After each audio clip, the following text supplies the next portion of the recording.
All right, what's up? This is Coach Richardson. This is a special Becoming Uncommon podcast. We call this Meet a Falcon. And I have my guest here, Joshua Morales, who is a sophomore cross-country runner, ran last year with track and field, graduated from Warren High School.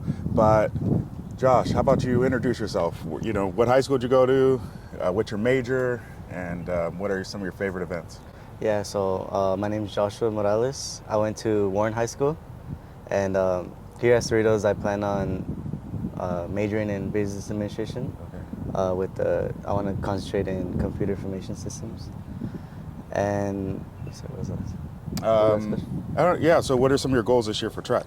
I want to drop down all of my times. Last year, I wasn't too happy with my performance, but I think it was still a pretty good first year. I definitely want to drop my times, especially in the 5K. I want to focus on that event a lot. Coming off cross country, I know I have the fitness for that, so yeah, I'm ready for that for sure. Yeah, because you kind of had a rough little bit of beginning, right? Some injuries coming out of high school, and kind of trying to reassure yourself. So going back to high school, you know, how'd you get into running cross country, running track? Yeah, it started when I was in third grade, because I was off soccer for a little bit. So I was like, okay, and then I joined Instride at Downey, and then I ended up doing really good after a year there. I ended up going to the national meet for the 13-14 division, and that's when I knew I was like, oh, this is what I'm gonna be doing. Yeah, that's cool. That's how I got into it. Dang. So who was your coach when you first started with Instride then? It was Coach Eric. Yeah. Eric Okay, Nielsen. Coach Eric. Yeah. Yeah. Oh, that's dope. So when you got to Warren, you went to Warren your freshman year. So you were there all 4 years. Yeah. And so when you first got there, you knew you were going to be running cross and track. Yeah, 'cause in middle school I went to Mayfair, but that was when I was competing at Instride, and so those were my last years at Instride, really. Yeah. But the Coach Eric was talking to me, and he's like, yeah. He was telling me about Warren. Yeah. Because Mayfair's program wasn't as good at that time, and so I was supposed to go to Mayfair at first, but then they all started talking to me about my future and stuff, and I was like, oh yeah, maybe I should look into the school where I want to go to next year. So I never talked to any of the coaches or anything, but I remember I was thinking Warren had just won CIF a few years ago. Yeah. And then I was like, yeah, I think I want to go there. That's dope. 'Cause I like the program over there. That's cool. So you're in it from the very jump. Yeah. So I know you had a big coming out party early on in your career, but then later in your career you faced some injuries, some adversities. What happened? What was that all about? Yeah, it was during high school. My first injury was freshman year of high school. Freshman year. Yeah. Okay. And I think it started from running, but I was actually doing MMA at the time, and so You're going to the jiu-jitsu gyms and all that? yeah, I was at a UFC gym. I was training there. Okay. And then I remember one day I was just practicing my kicks, and then I guess I somehow I kicked wrong or something. Oh man. And I just felt I felt something in my back. It was a sharp pain in my back. And then I went to the doctors about it, and then it was really bad. It took me out the whole season. I was out for a year, and then so it took me a year to recover that. That was my freshman year, and then sophomore year I came back. I ended up running so cross starts in August. I ran 2 weeks before the first race. That's when I started running. Oh, so you weren't even able to run prior to that? No, yeah, I was completely out, and because the doctors told me that I had I went to a chiropractor, and I got something messed up in my back, and the doctors told me it's because I had an extra type of vertebra thing. It was really rare condition, and so we didn't know about that, and so we treated it as if a normal person would get adjusted. So and it just got worse, the injury. But after that, I came back sophomore year, and I raced with 2 weeks of experience. I remember I ran the slowest time I've ever ran ever, and I was I was so defeated, but I just kept training the whole season. But then, because my time just kept on dropping the whole season, because as I got more training back. Who was your senior? Like, who when you were a freshman? Who was like the big dog? I'm trying to think of the years, but there were a few guys. Most of the guys that were like on varsity were either the sophomores or the juniors that year. Oh, okay. So who was the big dog then? Were you the big dog your freshman year? I was our best finisher at league finals. Oh wow! Yeah. Dang. Okay. I came in second that race. I lost to Jimmy. Jimmy. Yeah, he's at Cal Poly now. Yeah, he's doing good. He beat me that year. Oh wow. But that was sophomore year. Mm-hmm. Yeah, sophomore year. I think it was Victor. That was usually. Leading. Yeah, okay. For the whole like season. But yeah, so then that was sophomore year, and then junior year, I trained really hard all junior year. All summer I was really training, and then it was at Portland, Oregon. It was at our Portland race, where like 2 weeks prior I started getting like some hip pain, and then but I thought it was just like nothing. I was trying to take care of it, but then it was just getting worse. And then at the race, I remember like that morning I was like, it's hurting like bad. So then I was like, well, I gotta run this race. You ran anyway? Yeah, I took a few Advils that day, and then I ran the race. And I just remember like the last mile, like the Advil started wearing off, and I just started feeling my leg, like I just started feeling so much pain. And then I finished the race, and then it wasn't even my best time either. I finished the race, and then all of a sudden, like every minute after, like it just kept getting worse. Until one point after the race, I started limping, and I was like, dude, like this isn't normal. Like this isn't a regular injury. And then, so then probably like 30 minutes later, I couldn't even walk, and I was telling my mom, I was like my leg is hurting so bad, I can't put any weight on it. So then they limped me back to the car. They like picked me up, and then I got to the car. We got back to the hotel, and then they had to take one of the chairs from the lobby, the rolling chairs, to roll me to the elevator and back to my room. And I remember that day, everyone was going down to like the shopping, downtown Portland. And then I remember being in the hotel room. I was like, I can't go because I can't walk. So then everyone left, and I remember I was in the hotel room alone, and I knew it was a dark time. Yeah, I remember. Dang. Yeah. So then after that,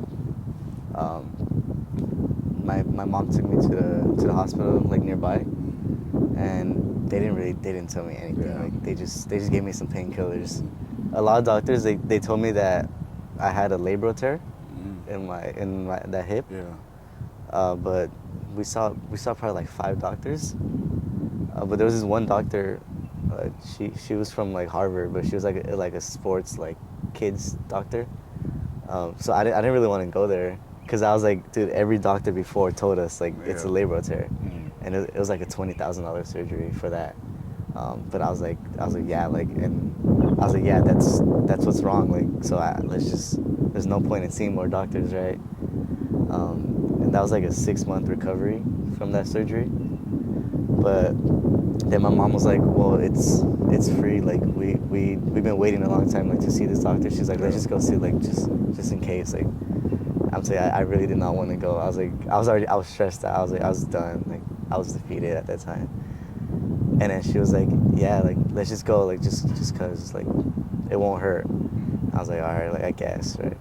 So we went to that doctor, and then she at first we went in, and on the website it was like a guy doctor, and then when we got there it was a girl, and then my mom was like, oh, like, I thought it was some guy doctor, like I don't know, this is who I'm talking to. And then I could tell the doctor was kind of offended because she's like, oh, I'm sorry, I'm not a guy. And then my mom was like, no, like not like that. It was a different doctor, person, yeah. And she's like, oh, well, no. She's like, well, I'm not seeing you. And we're like, okay. So at the jump, like we were still like kind of iffy about it. But then she was like looking at my X-rays and stuff, and then she told me, actually, she's like, no, that's a stress fracture right there. Like then I was like, I didn't believe her. I was like, but every doctor like told me it was something else. And she's like, no. She's like that's a stress fracture right there. And then she told me like, yeah, you don't need that surgery. She's like, you just need to heal from this. And then I guess she's worked with athletes and Olympians before. So then I was like, okay, well, because she told me that at first it was a whole month of like no walking, anything, like just on crutches or wheelchair. And then I was like, I mean, I've got nothing to lose, Yeah. right? Like, I'll do this, and then if it doesn't work out, I'll just go get the surgery. So then it was 4 weeks of me just on crutches. And it was during like Christmas time. Because it took a whole month from the time of the injury to that point. So then I was on crutches that whole month. And then after that, I started going to physical therapy. This place in Torrance. There's a really good doctors over there.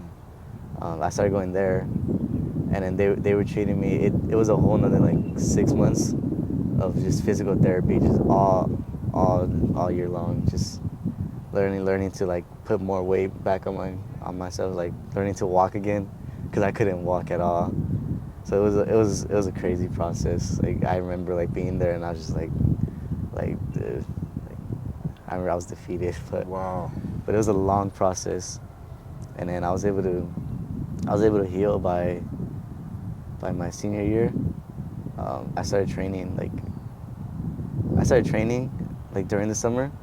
I said I didn't have a lot of training like but I was able to run, and in senior year I was able to run pretty well. Like that's the year that I was able to drop my times again, because I was pretty consistent that year. Okay. So it seems like, yeah, obviously going through all that adversity, you have a greater appreciation for your ability and the things that you're doing now, which shows through your hard work, your dedication, everything else, and obviously your success, which we'll get into. But what are some lessons that you feel that going through all that turmoil kind of has helped you now? So you said like diet, nutrition, weight room, but anything else like mindset wise or training wise that you learned from that adversity to now? Yeah, I think it's just it's just not taking like anything for granted in the sport, and like just all those little things matter. You know what I mean? Like, because when I was younger, I would be eating like a bunch of junk food, and like because I didn't really care. I was like, oh, like I'm fine. I'm running fast either way. You know what I mean? Like, because I wasn't getting slower. But like eventually that takes a toll on your body. Like eventually it catches up to you. You know what I mean? That's why like they told me I had a deficiency in vitamin D, and then I was like, yeah, like I don't even know like where that comes from. Like I don't even know how I get vitamin D. Like, so then I had like, or I had seen a nutritionist that day too, because they were telling me like what I need to do, what I need to eat, and I started taking supplements for vitamin D. And then the weight room part too, that was a big thing, because I never lifted. Like I lifted in high school, but upper body. Like I didn't care about lower body, even though that's what I'm supposed to be doing. So like that made me realize like, yeah, my body needs weight room. Like I did a lot of research like after that, and I really like I saw how like all these pro runners like they don't skip weight room. But that's the thing though, in high school, like it's not really like, it's not a big thing, like weight room, I guess, for a lot of schools. I like a lot of my friends, they didn't lift running in high school. I think that's more of a collegiate, and like as you go up the ladder, like that's when it starts becoming more common. So that's why but I was able to learn quickly from that. And yeah, I just, after that, like I started looking at every little thing like in my training, because I was like, dude, yeah, there should be one little thing that like it'll come back and bite you. Like, you gotta make sure you're doing everything you can just to stay healthy so you can keep running. How did you end up at Cerritos, or why did you end up coming to Cerritos? I think it's just that I don't want to limit myself, I guess, because I was talking to a few like Division I schools out of high school, but I've always felt like I can do better, and I think maybe that's what makes me a good athlete. It's just I always feel like I can do better. So that's why coming to Cerritos, I knew that it'll open doors for like a lot more, like, cause, and I always had someone tell me how like it's not about where you start, it's where you finish. So like that's why I knew like if I come to Cerritos, I can just keep on getting better. I can stay consistent because I've obviously had like inconsistent years in high school. So if I can just stay consistent all the way through my first 2 years of college, like who knows where I'll be? Yeah. I mean, like who knows how good I'll get? So I don't want to limit myself. And when I was actually almost about to go to another school in Colorado, and I remember I was going to make my commitment like the day later, but one of the coaches called me, Coach Clarence. Mm-hmm. He called me one night. I was at a family birthday party too, and I wasn't gonna answer, but then I was like, oh, like might as well. I haven't talked to him in a while, so then I stepped away, and man, we were on the phone for like an hour, and and he was just He can talk. Yeah, Coach can talk, man. Yeah. Yeah, he can. He's good, cause he was like asking me. I did a visit over there in Colorado. It was Adams State. I did a visit over there, and he was talking to me about it. And then, man, I don't even know how. He told me everything about Cerritos. Like, he convinced me to go that one night. Like, that one night, he just changed my whole, like, opinion, my whole perspective on it. And I already like, I like the atmosphere here.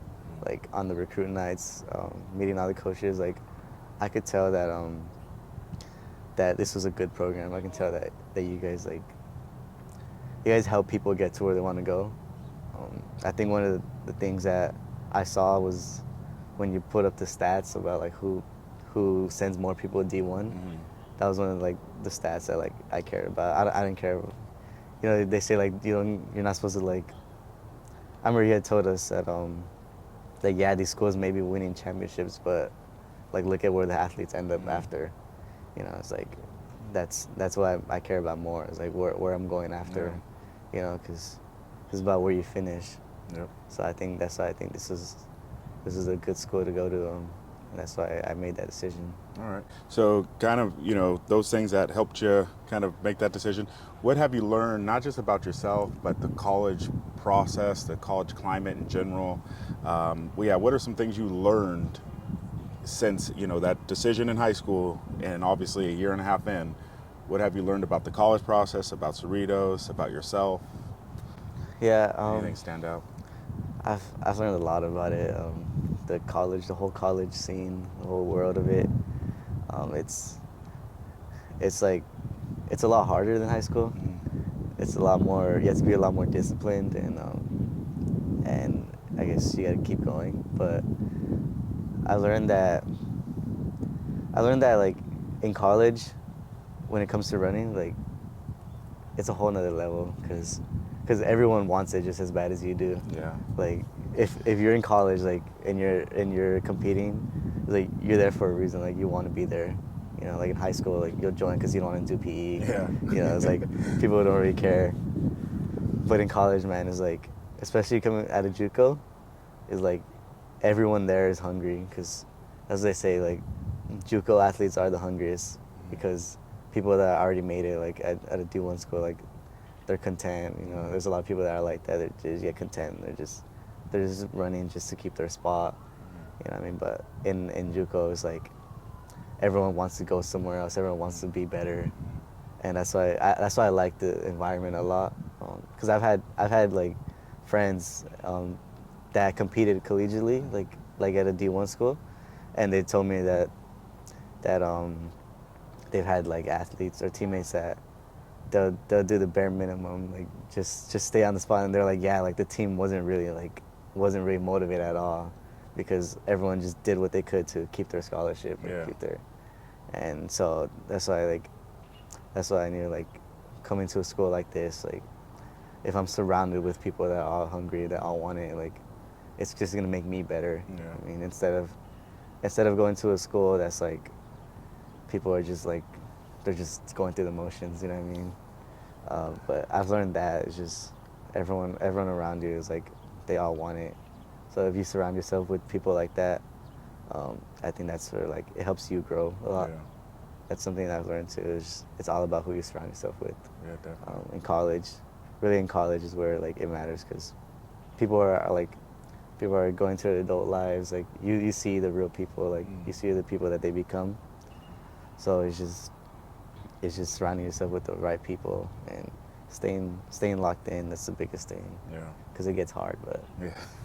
yeah. So, all right. So you coming here, and you know this because we wanted to bring that Downey Warren connection because Downey Warren had like it was, and I have to say that I'm probably the most proud of this particular cross team than any other one because it was strategic and manifested in the sense of like this is all local kids. Like we don't have no 28-year-old road runner, right? Yeah. Like we didn't bring no out of state, out of area. Like these are all local, like right in this area athletes that and you're leading that squad.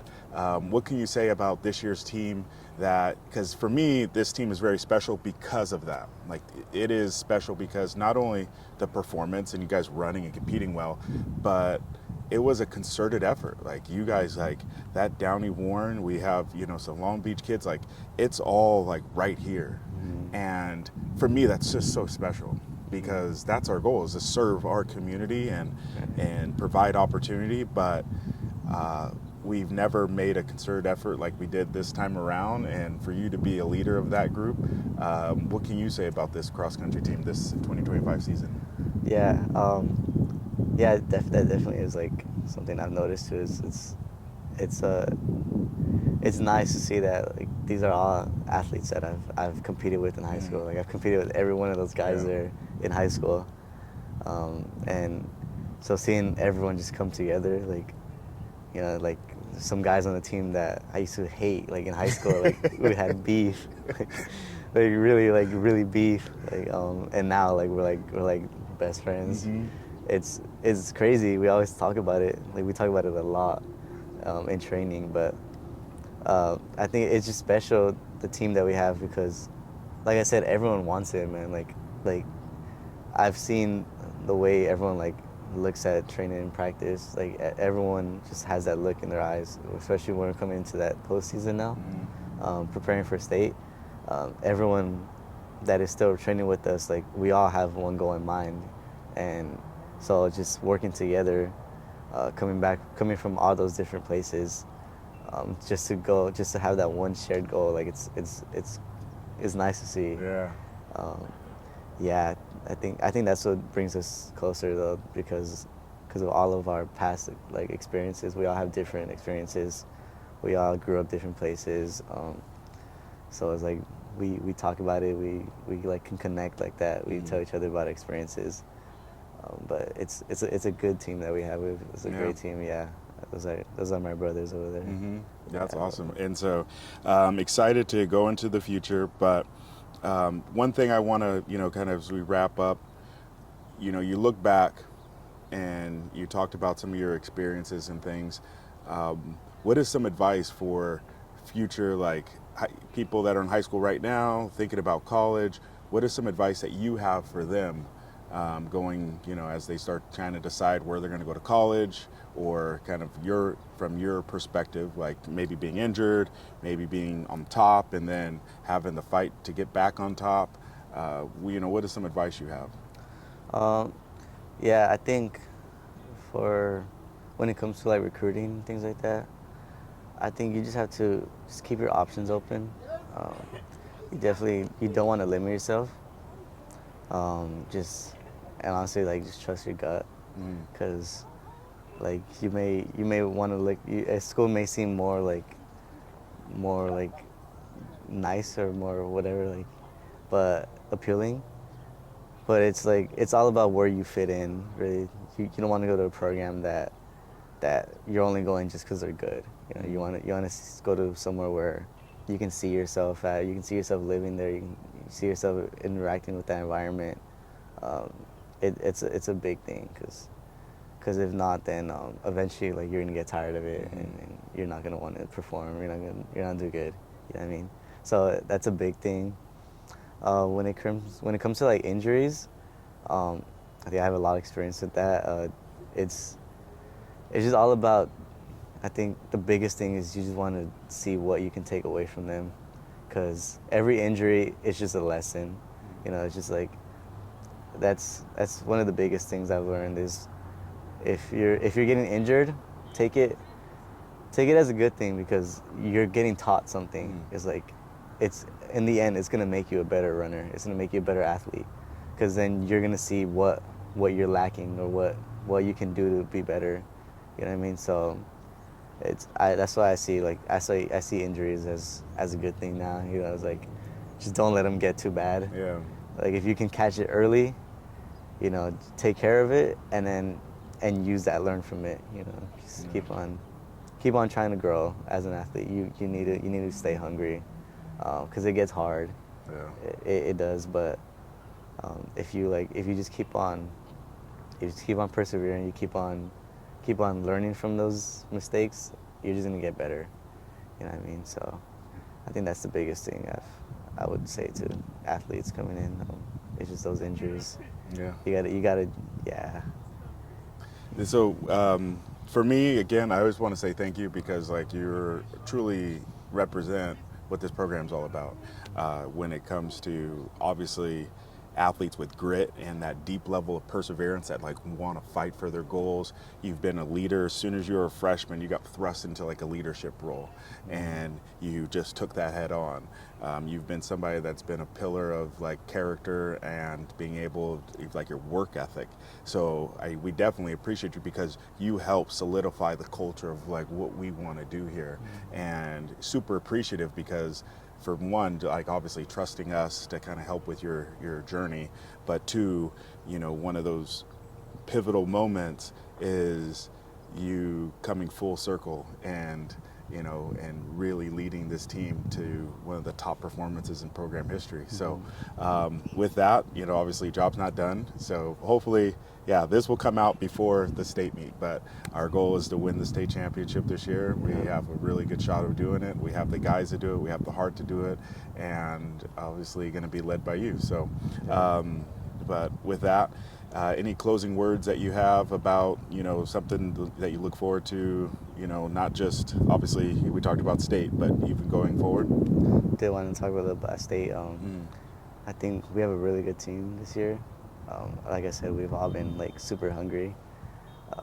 So we're really excited for that. Like, it's in 2 weeks, so we're ready, though. Like, Coach always tells us, like, this is the best team we've ever had at Cerritos, and like we're trying to make the history books. We want to do it. We had the best performance at SoCal, so we're really excited. For joining us.